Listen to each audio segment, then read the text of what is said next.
Dios les bendiga, hermanos y hermanas. Hoy comenzamos el año 2020. Yo a veces reflejo hacia atrás y me pongo a pensar. En el 1974 nosotros oíamos los predicadores en Puerto Rico donde el mundo se estaba acabando. Ya estamos al borde del fin. Yo estaba casi seguro en el 1974 de que nunca llegaríamos al 2000, mucho menos al 2020. Y sin embargo, los años pasan y aquí estamos, en el nombre del Señor. Y damos gracias al Señor por sus grandes bendiciones en nuestras vidas. En el día de hoy vamos a comenzar a hablar un tema que hablamos todos los años a principio del año. Los primeros 2 domingos hablamos un poco acerca de cómo nosotros debemos de aprender a dar, a diezmar, a donar, a contribuir en el trabajo de la obra del Señor. Y en esta ocasión yo voy a hablar un poco acerca de la generosidad. ¿Cómo podemos ser generosos? Pero para poder ser generosos, yo pienso que nosotros tenemos que empezar a confiar en Dios con nuestras finanzas. Para poder ser generosos, tenemos que confiar en Dios con nuestras finanzas. En el año 1987, nosotros preparamos el presupuesto de la iglesia Westtown Baptist Church en Chicago. Estábamos comenzando, llevábamos unos 6 o 7 meses en la iglesia y comenzamos a preparar el presupuesto para el año 1987. Y cuando uno prepara el presupuesto, uno está pensando en las misiones que uno tiene, en las obligaciones que uno tiene, y entonces basándonos en el propósito, la misión y las obligaciones, vamos a tener que establecer una cantidad de dinero necesaria para poder cubrir los gastos del año.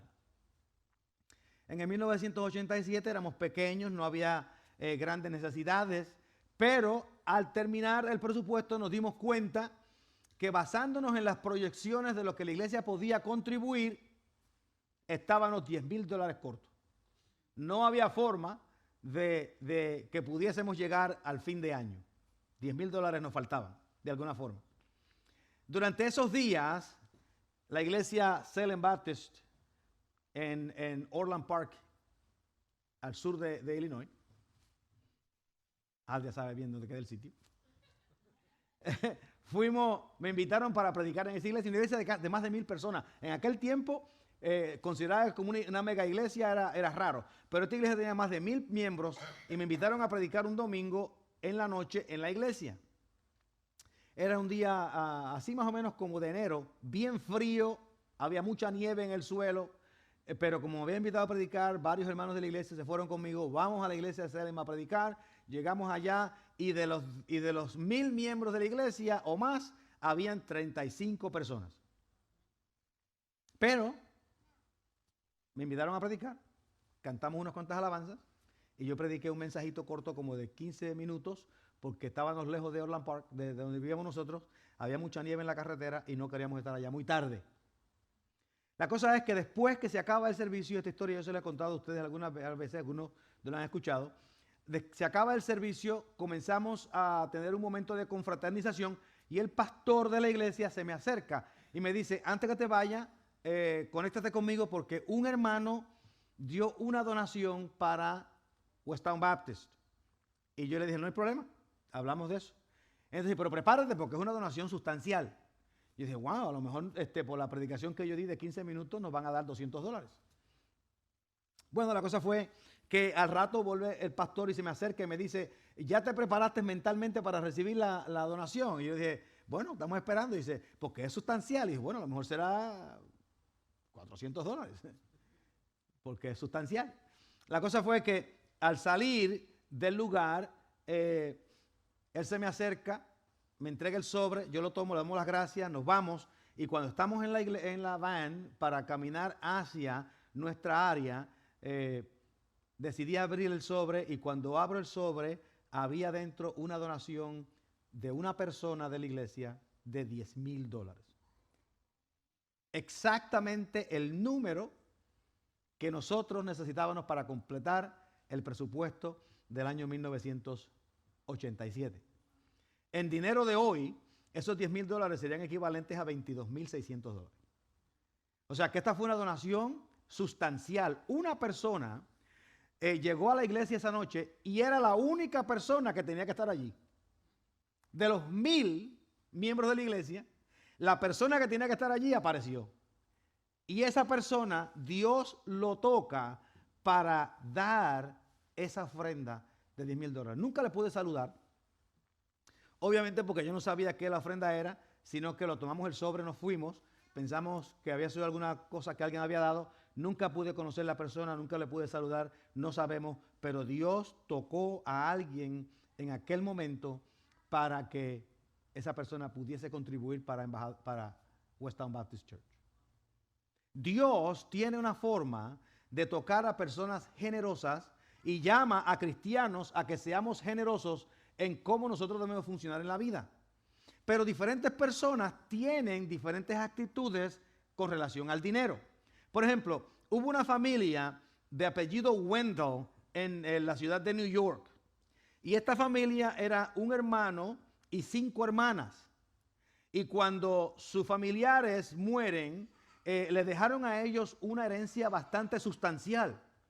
Pero el señor Wendell convenció a sus hermanas a que no se casaran.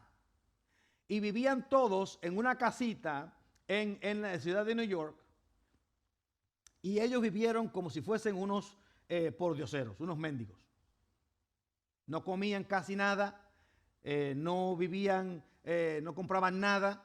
Y vivieron en esa casa por más de 50 años. Y cuando la última hermana muere, 50 años después, ya casi en sus 90 y pico de años, encuentran que en la casa había la totalidad de dinero de más de $100 millones. Habían vivido como pordioseros, como mendigos todos esos años. Y dice que la señora tenía solamente un vestido y había usado el mismo vestido por 25 años. Y tenían más de $100 millones en la casa. La gente tiene diferentes actitudes en lo que se refiere al dinero. Estas personas tenían una actitud de que si dejaban salir el dinero, se iban a quedar sin nada.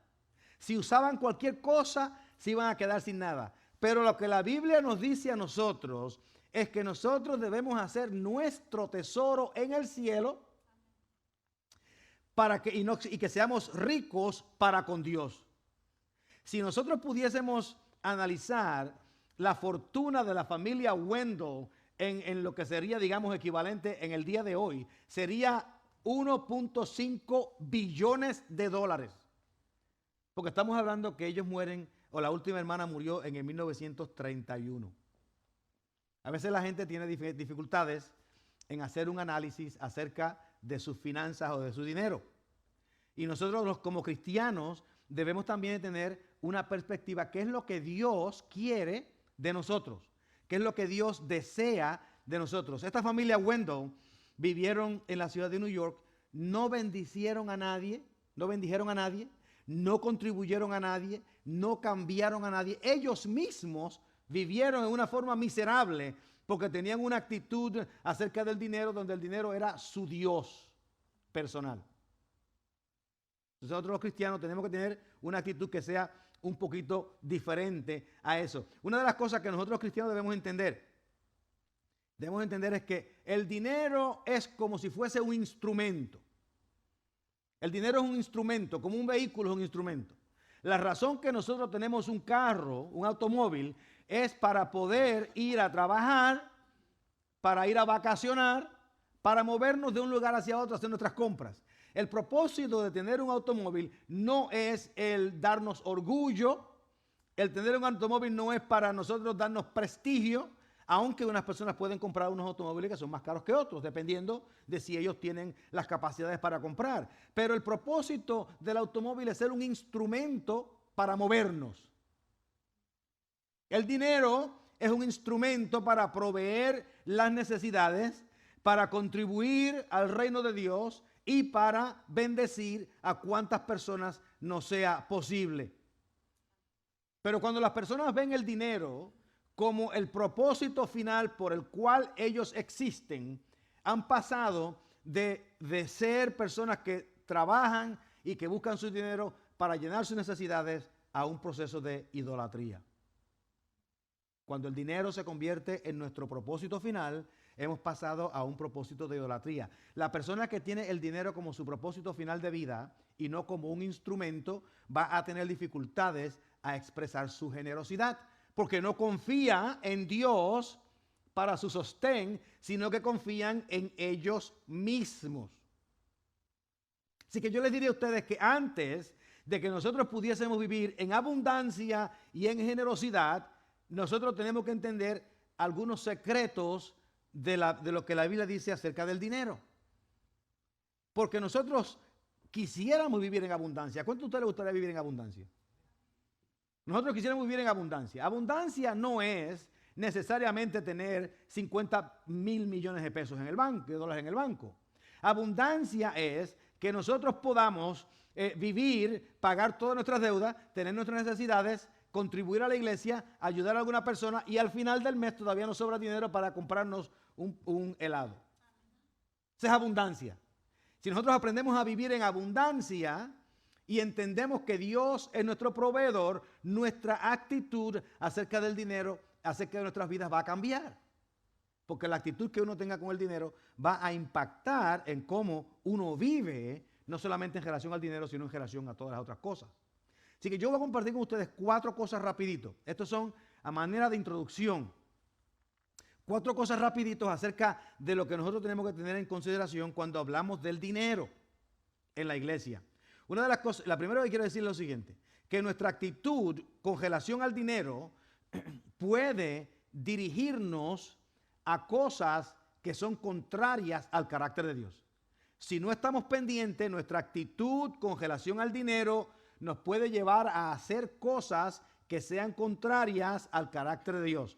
Por eso el apóstol Pablo dijo que la raíz de toda clase de maldad es el amor al dinero.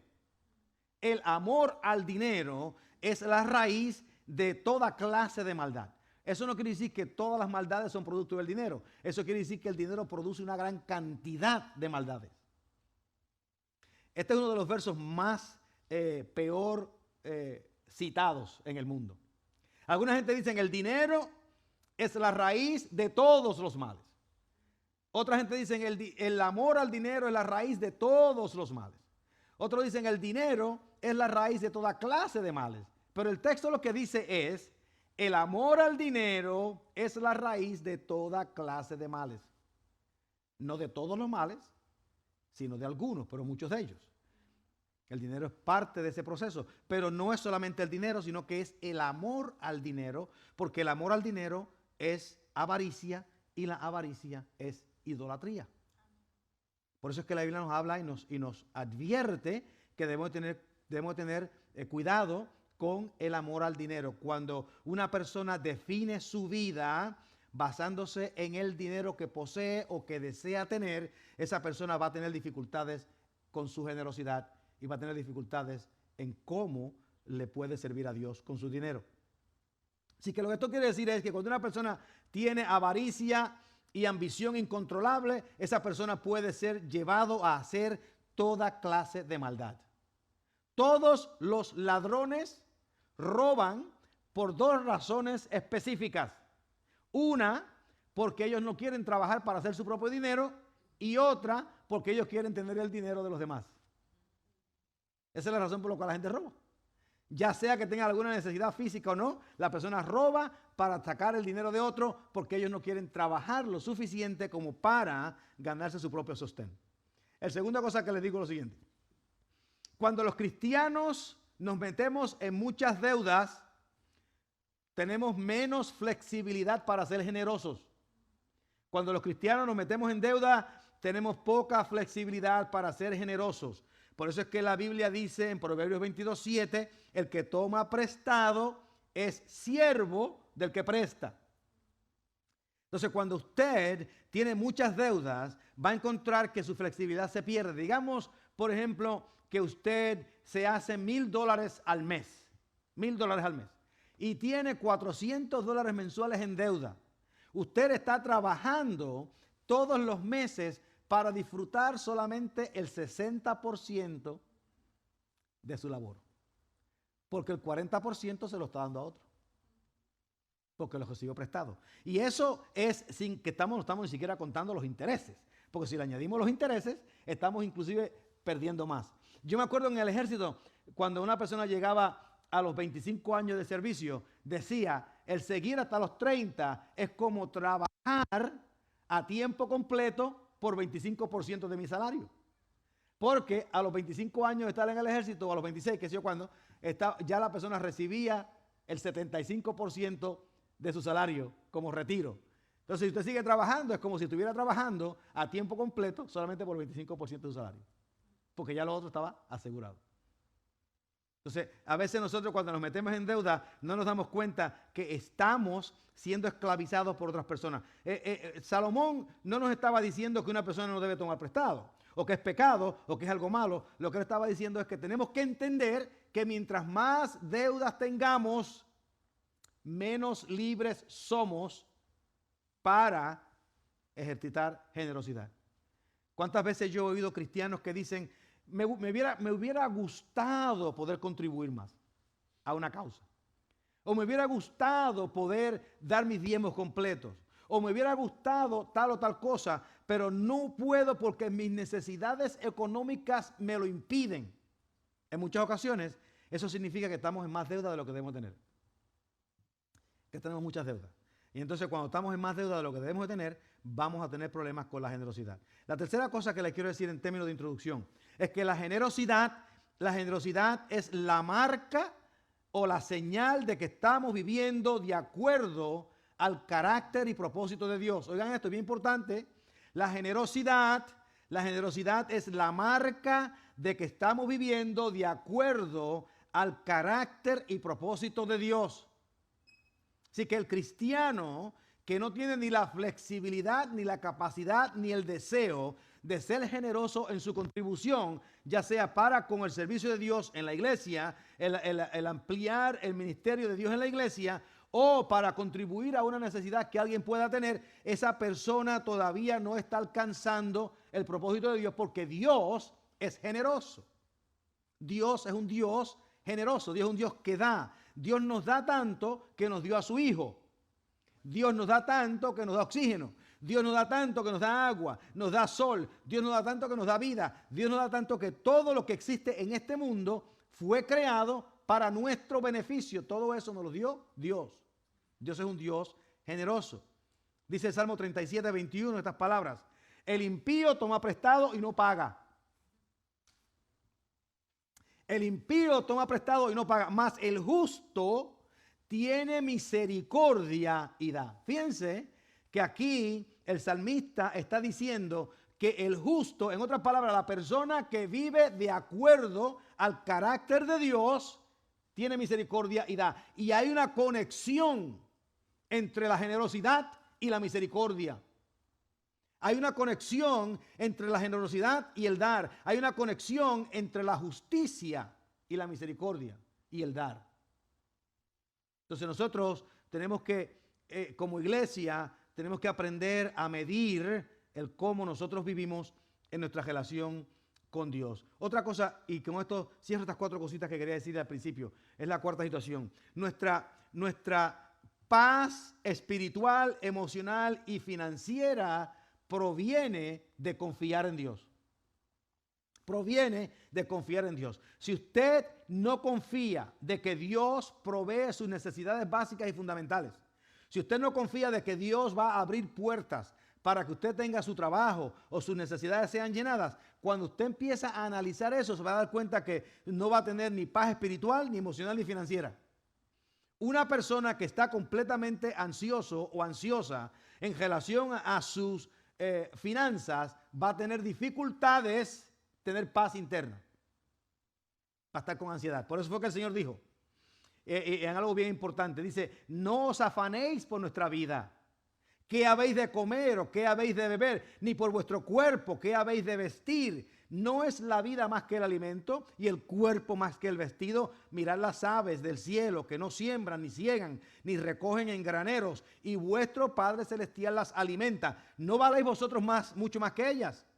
¿Y quién de vosotros podrá, por mucho que se afane, añadir a su estatura un codo? En otras palabras, ¿quién de ustedes puede tener suficiente dinero para sobrevivir si Dios no fuese el que proveyese eso? ¿Quién de ustedes podría crear dinero si Dios no nos da la habilidad para hacerlo? Y por el vestido, ¿por qué os afanáis? Considerad los lirios del campo, como crecen, no trabajan ni hilan. Pero digo que ni aun Salomón con toda su gloria se vistió así como uno de ellos. Y si la hierba del campo que hoy es y mañana se echa en el horno, Dios la viste así, ¿no hará mucho más a vosotros, hombres de poca fe? Y ahí viene la cuestión. Dios quiere que nosotros aprendamos a confiar en Él, a tener fe en Él en relación a nuestras finanzas, para que podamos vivir una vida que sea abundante y generosa. No os afanéis pues diciendo qué comeremos o qué beberemos o qué vestiremos, porque los gentiles buscan todas las cosas, pero vuestro Padre Celestial sabe que tenéis necesidad de todas estas cosas. Mas buscad primeramente el reino de Dios y su justicia, y todas estas cosas serán añadidas.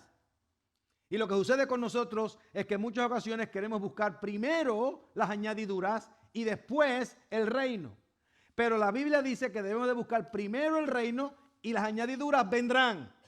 Ni siquiera tenemos que buscarlas porque Dios comienza a proveer. En Chicago, otra vez regresando a aquella iglesia donde estábamos en Chicago. Miren, sucede una cosa bien interesante. En una ocasión, un edificio viejo había sido construido en el 1901 en la esquina de Cortland y Fairfield. Ya no está allí, pero ese edificio es un edificio viejísimo.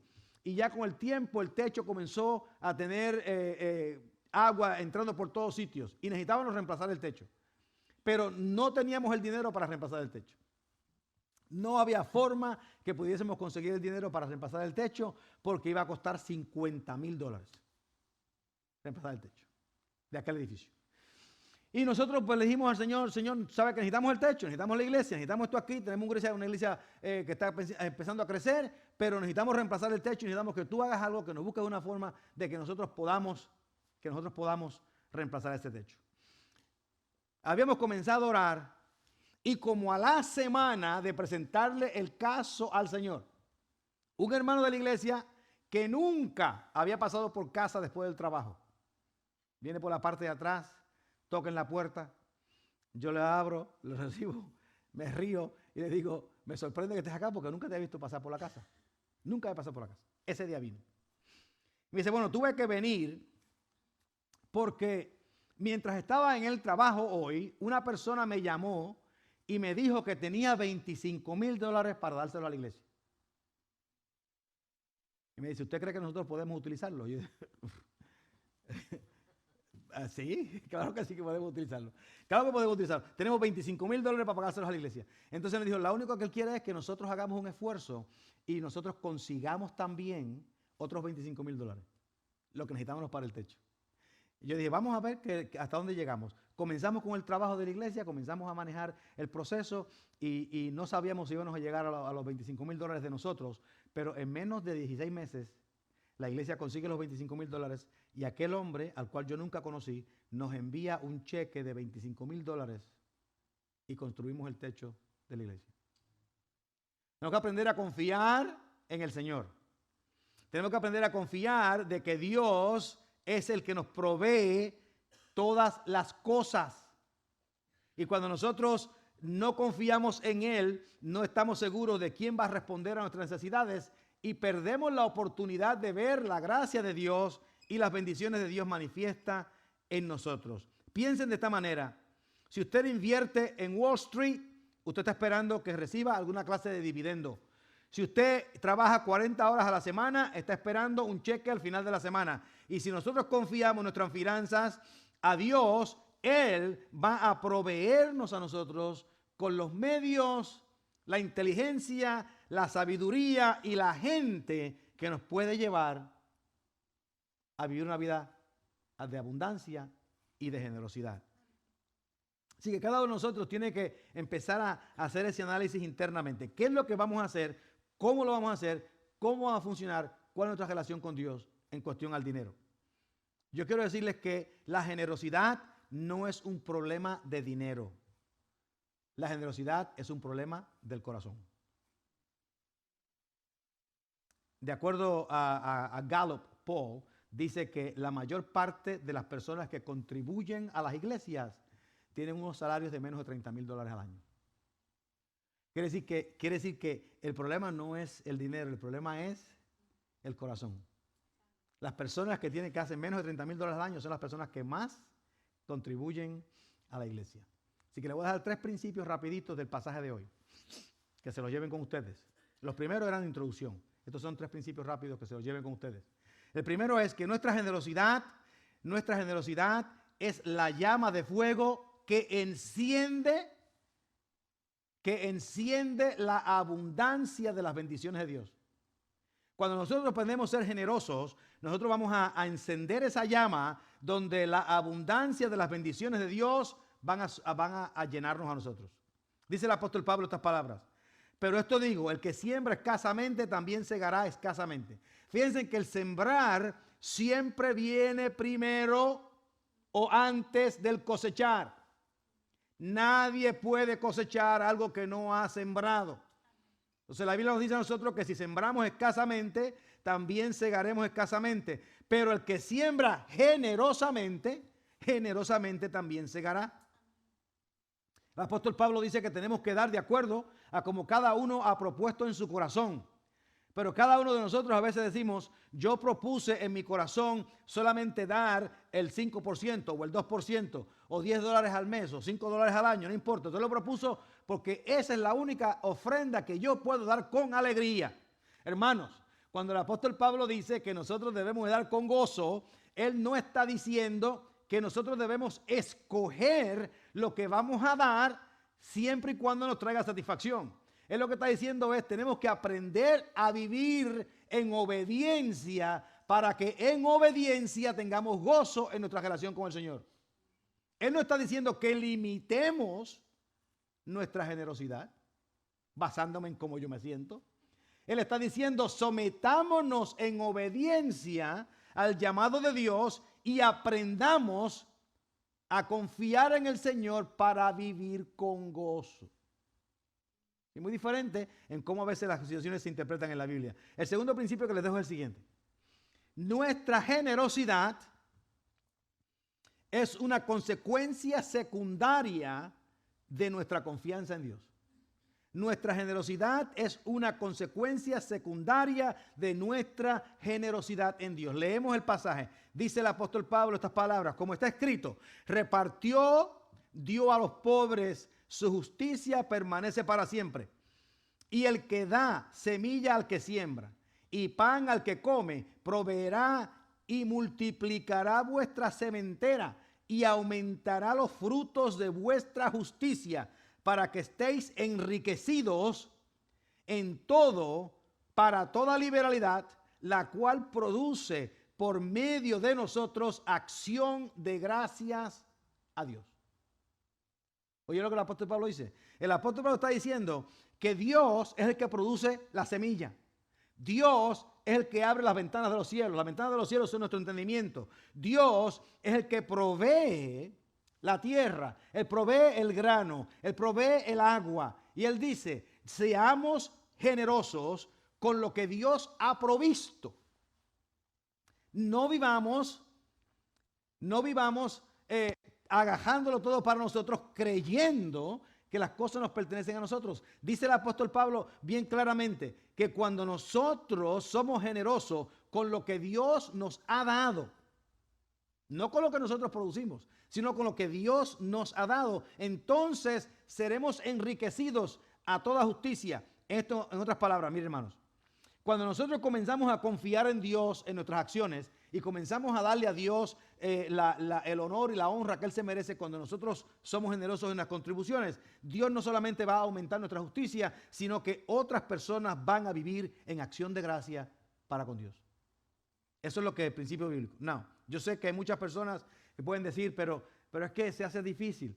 Yo quiero dar acá, yo quiero dar allá. Alguien hizo una comparación. Digamos, por ejemplo, se hizo una comparación hace unos cuantos años acerca de las personas que dan a ministerios de televisiones o a personas que dan a los ministerios de sus iglesias. Y compararon la Convención Bautista del Sur, que dio 684 millones de dólares para la Conferencia Bautista del Sur. Y lo compararon con ese mismo año que se dieron 635 millones para programas de televisión cristianos. Hicieron una comparación. Y la comparación fue que los grupos de televisivos apoyaron 4 escuelas, un hospital, 3 iglesias y 2 ministerios para niños. La Conferencia Bautista del Sur apoyó 52 hogares para niños, 48 hospitales, 67 universidades, 33 programas para ancianos, proveyeron apoyo a 3.756 misioneros fuera de Estados Unidos, 3.637 misioneros en los Estados Unidos y ministerios a más de 1.100 universidades.